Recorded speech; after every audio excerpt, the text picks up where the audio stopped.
Hello বন্ধুরা, welcome back. কেমন আছো তোমরা? আশা করছি তোমরা সবাই খুব ভালো আছো। তো আজকে আমরা দেখব লিল মিস ভ্যাম্পায়ার কান্ট সাক রাইটের 7 নম্বর এপিসোডের এক্সপ্লেনেশন। তো চলো আর দেরি না করে ভিডিওটি শুরু করা যাক। এপিসোডের শুরুতে আমরা ওটোরি এবং দুইজন মেয়েকে দেখতে পাই। তারা তিনজন মিলে একটি বিষয় নিয়ে কথা বলছিল। তখন ওটোরি বলে, আমি আর ইশিকাওয়া মিলে সিদ্ধান্ত নিয়েছি আর্ট ক্লাবের কিছু কাজের জন্য একটা সমুদ্রের তীরে যাব। আমি চাই তোমরা দুজন আমাদের সাথে আসো। এটা শুনে তারা দুজন অনেক খুশি হয়। আর সাকুমা ভাবতে থাকে, আমরা সমুদ্রের ভিতরে অনেক মজা করতে থাকবো। ঠিক তখনই যদি একটা শার্ক আমাদের উপর আক্রমণ করে তাহলে আরো মজা লাগবে। এটা শুনে কুসুনোকি তাকে বকাঝকা করতে থাকে। তারপর সেখানেই ইশিকাওয়া চলে আসে আর তাদের গুড মর্নিং বলে। এর উত্তরে তারা তিনজনও ইশিকাওয়াকে গুড মর্নিং বলে। তখন সাকুমা দৌড়ে এসে ইশিকাওয়াকে জড়িয়ে ধরে আর বলে, আমি সমুদ্রে তোমার সাথে ঘুরতে যাওয়ার জন্য অনেক এক্সাইটেড হয়ে আছে, এবং তোমার কি সুইমস্যুট আছে? না থাকলে চলো আমরা এখন শপিং করতে যাই। তখনই কুসুনোকি তাদের দুজনের মাঝখানে চলে আসে আর বলে, কয়েকদিন পর আমাদের পরীক্ষা হতে চলেছে, তাই পরীক্ষা শেষ হওয়ার পর আমরা 4 জন মিলে একসাথে সমুদ্রে ঘুরতে যাব। এটা শুনে ওরা তিনজন মেনে যায় আর বলে, জি ম্যাডাম, আপনি যা বলবেন সেটাই হবে। এরপরে আমরা ওটোরি এবং ইশিকাওয়াকে দেখতে পাই, যেখানে ইশিকাওয়া ওটোরিকে পড়াচ্ছিল। মানে ওটোরি একটা সাবজেক্টের কিছু লাইন বুঝতে পারছিল না, তাই সে ইশিকাওয়ার পরামর্শের মাধ্যমে সেটা বুঝে যায়। এটা দেখে ওটোরি মনে মনে ভাবতে থাকে, সত্যি ইশিকাওয়া একটা ট্যালেন্টেড মেয়ে। আর আমরা তাদের ক্লাসের র্যাঙ্ক দেখতে পাই, যেখানে ক্লাসের ভিতরে 30 জন ছাত্র ছিল, তার ভিতরে ইশিকাওয়ার 1 নম্বরে পজিশনে আছে আর ওটোরি ছিল 18 নম্বরে পজিশনে। এরপর যখনই ওটোরি ইশিকাওয়াকে আরেকটা প্রশ্ন করে, ঠিক সেই সময় ইশিকাওয়ার পেট থেকে একটা আওয়াজ বের হয়। আওয়াজটা শুনে ওটোরি বুঝতে পারে ইশিকাওয়ার ক্ষুধা লেগেছে, তাই সে ওকে ব্লাড পান করতে দেয়। এটা দেখে ইশিকাওয়া অনেক খুশি হয়ে যায় আর ব্লাড খাওয়া শুরু করে দেয়। কিছুক্ষণ পর আমরা দেখি ওটোরির অবস্থা খুব খারাপ হয়ে গেছে, কারণ ইশিকাওয়া অনেকক্ষণ ধরে তার শরীর থেকে ব্লাড খাচ্ছিল। তাই এরপর ইশিকাওয়া বলে, তোমাকে পড়ানোর কারণেই আমার সব এনার্জি চলে গেছে, তার জন্য এখন আমার অনেক ক্ষুধা লাগছে। আর ওটোরির অবস্থা একদমই খারাপ হয়ে গেছে, যেটা তোমরা স্ক্রিনে দেখতেই পারছো। এটা দেখে ইশিকাওয়া অনেক টেনশনে পড়ে যায় আর বলে, তুমি ঠিক আছো তো? তারপর ইশিকাওয়ার সামনে ওটোরির 2টা রূপ আসে, একটা হচ্ছে এঞ্জেল আর একটা হচ্ছে ডেভিল। তখন এঞ্জেল বলে, ওটোরি অনেক দুর্বল হয়ে গিয়েছে তোমার ব্লাড খাওয়ার কারণে। আর ডেভিল বলে, তুমি এক্ষুনি ওটোরির শরীর থেকে সব ব্লাড খেয়ে নাও, তা না হলে তুমি এভাবেই ক্ষুধায় মরে যাবে। ইশিকাওয়া তাদের দুজনের কথা শুনে নার্ভাস হয়ে যায় আর বলে, আমি এখানে কিছুই বুঝতে পারছি না যে আমার কি করা উচিত। তারপর সে ওটোরির হাত ধরে বলে, সত্যি বলতে তোমার ব্লাডের টেস্ট অনেক ভালো এবং আমি এটা সব সময় খেতে চাই, কিন্তু আমি চাই না আমার ব্লাড খাওয়ার কারণে তোমার কোনো ধরনের ক্ষতি হোক। মানে একভাবে তুমি আমার জন্য অনেক ইম্পর্টেন্ট। এটা শুনে ওটোরি এতটা খুশি হয় যে ওখানেই বেহুশ হয়ে পড়ে। এটা দেখে ইশিকাওয়া আবারও সেখানে ভয় পেয়ে যায়। এরপর আমরা আর্ট ক্লাবের দৃশ্য দেখতে পাই, যেখানে তারা তিনজন কিছু একটা নিয়ে কথা বলছিল। তখন কুসুনোকি বলে, তুমি কি নিশ্চিত আমরা অনুমতি ছাড়াই আর্ট ক্লাবের রুমটা ব্যবহার করতে পারবো? এটা শুনে ইশিকাওয়া বলে, ভয় পেও না, ওটোরি তার দোকানের কাজের জন্য বাড়ি চলে গেছে আর আমিও আর্ট ক্লাবের একজন সদস্য, তাই আমিও চাইলে এই রুমটা ব্যবহার করতে পারি। এটা শোনার পর সাকুমা অনেক খুশি হয়ে যায় আর বলে, তাহলে চলো আমরা এখনই স্টাডি শুরু করে দিই। এরপর তারা তিনজন সিরিয়াস হয়ে স্টাডি করতে থাকে। তখনই সাকুমা অনেক জোরে জোরে হাসতে থাকে আর বলে, সত্যি এখানে কতটা নীরবতা রয়েছে। তার কথা শুনে কুসুনোকি বলে, তুমি এভাবে জোরে জোরে হাসতে পারো না,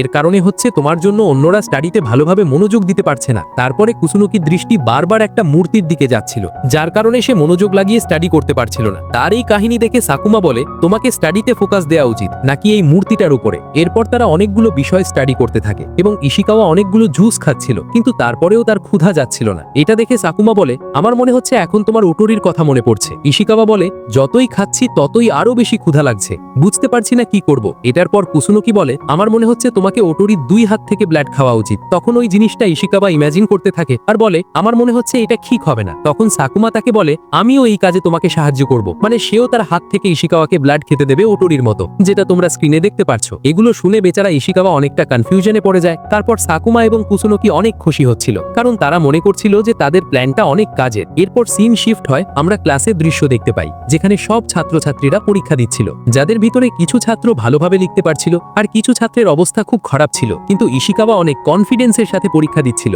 যেটা তার চেহারা দেখে বোঝা যাচ্ছিল। কিছুক্ষণ পরে তাদের ফাইনালি পরীক্ষা শেষ হয়ে যায়। এরপর সাকুমা ইশিকাওয়াকে বলে, চলো আমরা সুইমস্যুট কিনতে যাই। এইটা শুনে মেয়েটি অনেক এক্সাইটেড হয়ে যায় আর তাদের সাথে যাওয়ার জন্য হ্যাঁ বলে দেয়। এরপর আমরা শপিং মলের দৃশ্য দেখি, যেখানে তারা ভাবছিল আসলে সুইমস্যুটটা কোথায় পাওয়া যাবে। তখনই ইশিকাওয়ার চোখ একটা পানির ঝর্ণার দিকে আর দ্রুত সেটা দেখার জন্য চলে যায় আর তাদের দুজনকে বলতে থাকে, জানো এই পানির ঝর্ণাটার কালার এক এক সময় এক একটা হয়। এটা দেখে তারা দুজন অনেক খুশি হয়। এরপর তারা একটা খাবারের দোকানের সামনে যায় আর বলে, এখন আমাদের কিছু খেয়ে নেওয়া উচিত, কিন্তু কুসুনোকি তাদের মানা করে দেয় আর বলে, আমাদের সুইমস্যুট কিনতে হবে। এরপর তারা ফাইনালি সুইমস্যুটের স্টোরে চলে আসো। তারপর সবার প্রথমে সাকুমা একটা সুইমস্যুট পরে আসে আর জিজ্ঞেস করে এটাতে তাকে কেমন দেখাচ্ছে, কিন্তু কুসুনোকি তাকে মানা করে দেয় আর বলে, এই ধরনের সুইমস্যুট তুমি পরতে পারবে না। তারপরে ইশিকাওয়া একটা সুইমস্যুট পরে আসে আর অনেক লজ্জা পাচ্ছিল, কিন্তু সাকুমা এটা দেখে নিজেকে কন্ট্রোল করতে পারে না আর দৌড়ে তার কাছে চলে আসে এবং বলে, সত্যি তোমাকে এটাতে অনেক সুন্দর দেখাচ্ছে।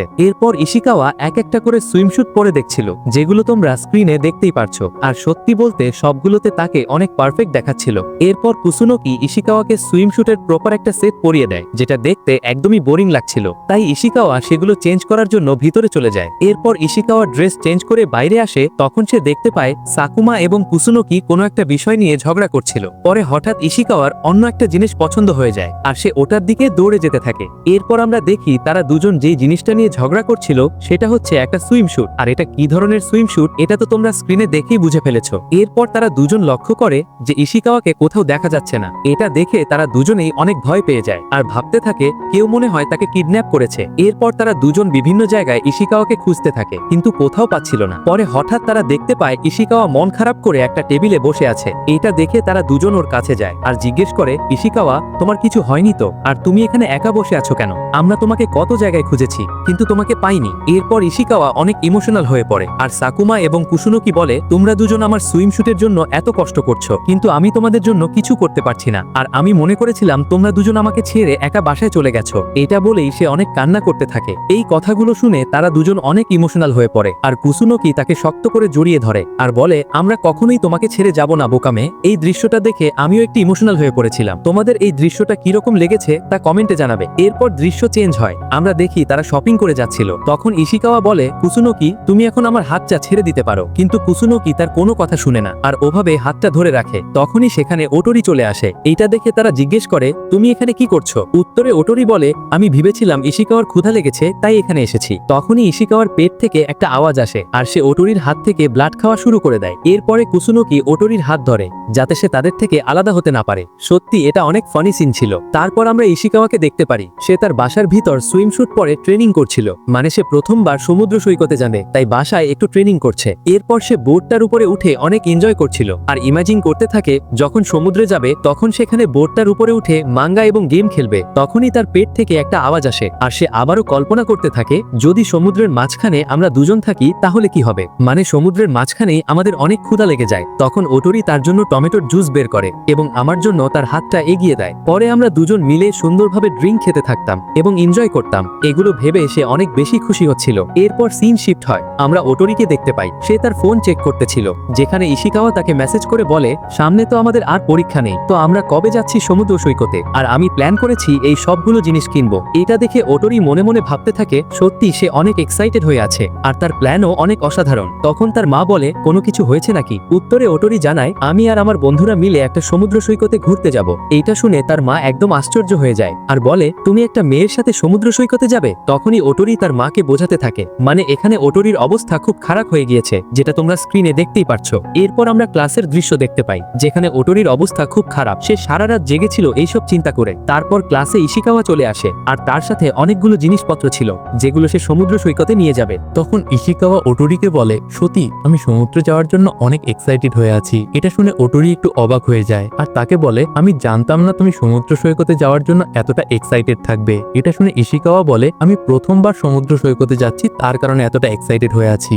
আর আমি একটা ক্যামেরা নিয়েছি যেটার দ্বারা অনেক সুন্দর সুন্দর ছবি তুলতে পারবো। তারপর সে আরো অনেক কিছু বলতে থাকে, যেমন সেখানে গিয়ে কি ধরনের খাবার খাবে এবং কি কি করবে আরো ইত্যাদি ইত্যাদি। এগুলো শুনে ওটোরি অনেক খুশি হচ্ছিল। তারপর সেখানে সাকুমা এবং কুসুনুকি চলে আসে আর ইশিকাওয়াকে দেখে অনেক বেশি চমকে যায়। পরে ইশিকাওয়া তার মাথার ক্যাপটা কুসুনুকিকে পরিয়ে দেয় আর সে কি কি সমুদ্র সৈকতে নিয়ে যাবে সেগুলো তাদের সবাইকে দেখাতে থাকে। এটা দেখে তারা সবাই অনেক খুশি হচ্ছিল। এরপর একটা মেয়ে তাদেরকে বলে, আসলে আমরা তোমার কথা শুনে ফেলেছিলাম, তাই আমরাও কি তোমাদের সাথে সমুদ্র সৈকতে যেতে পারি? এটা শুনে তারা আশ্চর্য হয়ে যায়, কিন্তু সাকুমা তাদের জানায়, তোমরা সবাই আমাদের সাথে সমুদ্র সৈকতে যেতে পারবে, কোনো সমস্যা নেই। এটা শুনে ক্লাসে থাকা সবাই অনেক খুশি হয়ে যায় আর অনেক জোরে জোরে চিল্লাতে থাকে। আর ছেলেরা তো অনেক বেশি এক্সাইটেড হয়ে গিয়েছিল, মানে তারাও যদি সমুদ্র সৈকতে যেতে পারে সবার সাথে তাহলে ইশিকাওয়াকে সুইমস্যুটে দেখতে পারবে। এগুলো ভেবে তারা অনেক খুশি হচ্ছিল। এইসব দৃশ্য দেখে ইশিকাওয়া অনেক বেশি খুশি হয় আর বলে, কালকের জন্য আমি অপেক্ষা করতে পারছি না। তখন ওটোরি সবাইকে এভাবে আনন্দ দেখে সেও খুশি হয়ে যায়। আর এই সুন্দর মুহূর্তের সাথে 6 নম্বর এপিসোডটা এখানেই শেষ হয়ে যায়। তো ছেলেরা কি পারবে ইশিকাওয়াকে সুইমস্যুটে দেখতে নাকি তারা পারবে না, সেটা তোমরা কমেন্টে অবশ্যই জানাবে। আর ভিডিওটি কেমন লেগেছে সেটাও জানাবে।